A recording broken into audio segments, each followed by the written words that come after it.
Second.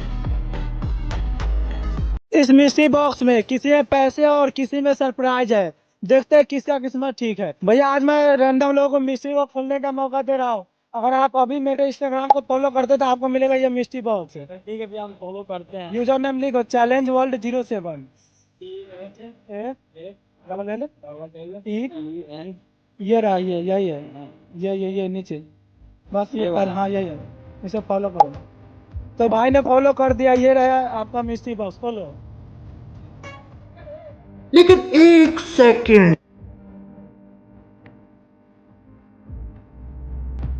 देखो अंदर में क्या है, अंदर में होगा कुछ। अंदर देखो, अंदर देखो। तो भाई को मिस्ट्री बॉक्स में पैसे मिले, देखते कितना है। देखो भाई कितना है। भाई को मिस्ट्री बॉक्स में पैसे मिले हैं।